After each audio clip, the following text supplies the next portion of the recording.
Hello everyone, this is DD1 here, and today I'm going to be doing a video on an item that I've already shown you, but it's in its kind of peak existence right now. So this is a prototype of a spirit ball, and I'm sure that a majority of you watching this video know what a spirit ball is. It's the thing on the left there. However, on the right, we have a very early prototype of one. And me personally, I never really expected to see one of these in person, let alone have it in my possession.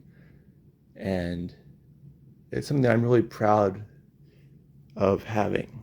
Multiple people worked on this, frankly, to be able to bring it back to its former glory. And it turns out actually better than its former glory. So this came from the designer of the spirit balls, and this is a produced model.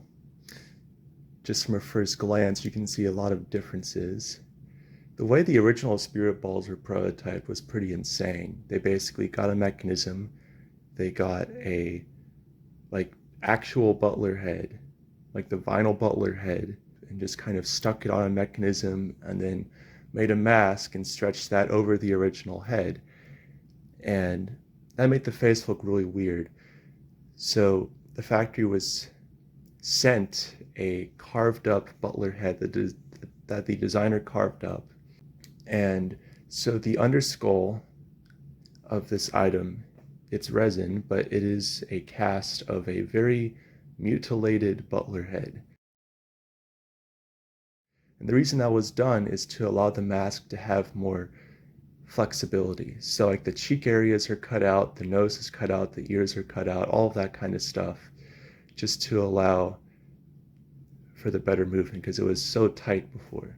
And a super early version of the spirit ball Butler, because this is the first character actually saying I ain't got no body, but that was scrapped pretty early on. They did prototype it though. And with this item here, there's a lot of things that are different from production, even beyond just first glance. So I already mentioned the skull on this item. You know, this is a white plastic, and this one is resin. The globes are different. This one is pretty thin. It's thinner than produced, and it just kind of loosely sits on top, whereas this one twists on and there's a screw. You can see that there's like a second ring right there that the globe just rests in, and that clear plastic ring is attached to the base, and that is the only thing holding the ball up on the base. And by base I meant the actual base of the item, not the stand. The stand holds it up by that seam where it's attached. And in production it's very different. The legs just go on individually. These are an entire ring with 4 legs, and it's one solid piece, which is pretty cool. So very different from this design. The mask is a bit different. You can see that they actually pigmented the lips there. It's just kind of come off over time. There is no neck in the mask, it's just all fabric. It has these silver lights, and this has the smaller black ones.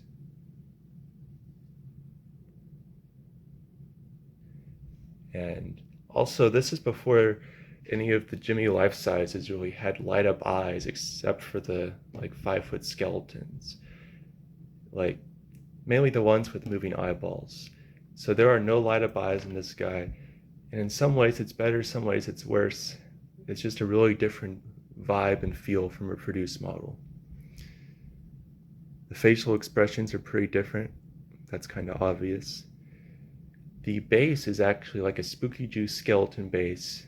Really interesting choice there. It works with a try me button. A majority of the large ones did not receive the try me jack, and that was not a function of the packaging, but a few of them did, or at least got the jack. It was mainly the small ones that got the button. And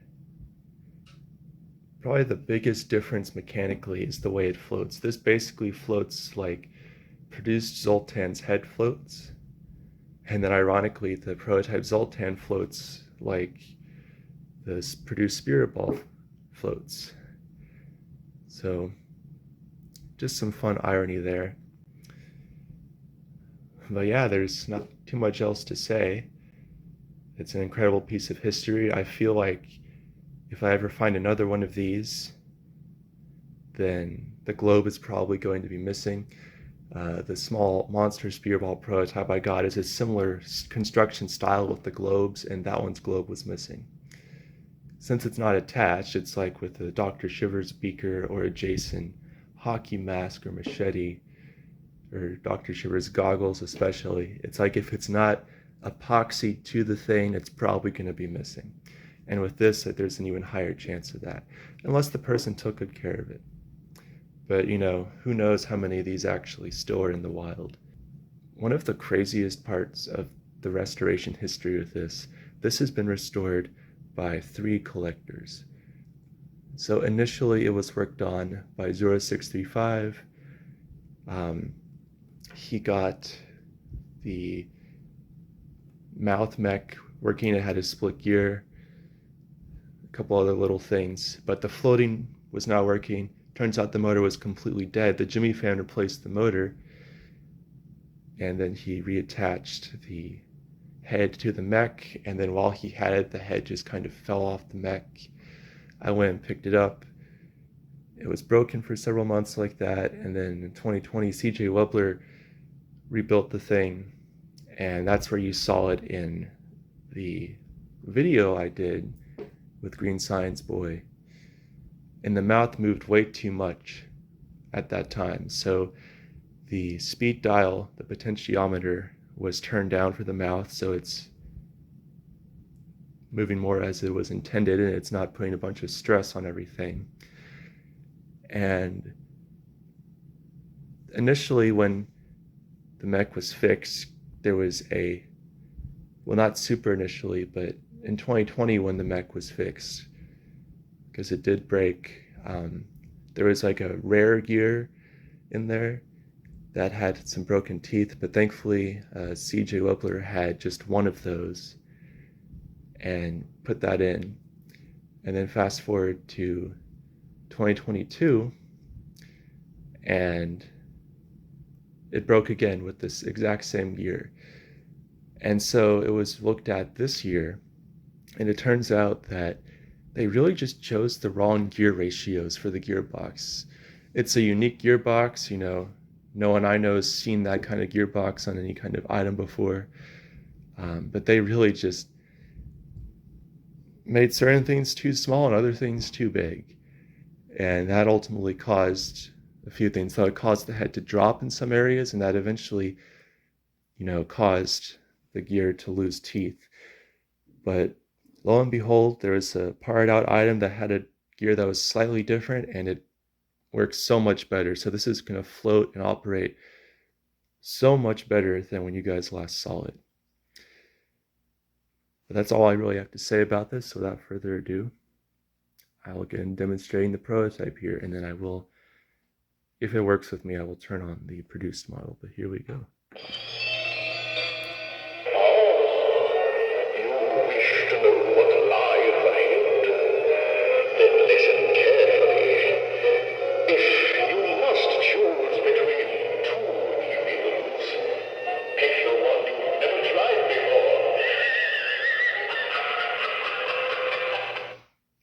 It doesn't have any unreleased phrases, but the programming is a little different for the eyes.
And I'll do one phrase with the globe off just so you can see the detailing.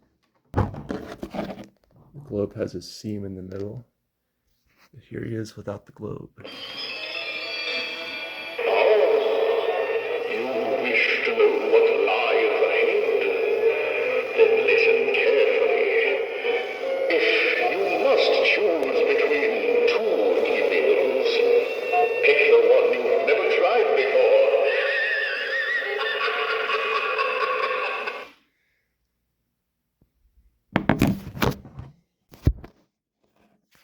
And now we are going to play the produced and prototype at the same time, just so you can see how different they are.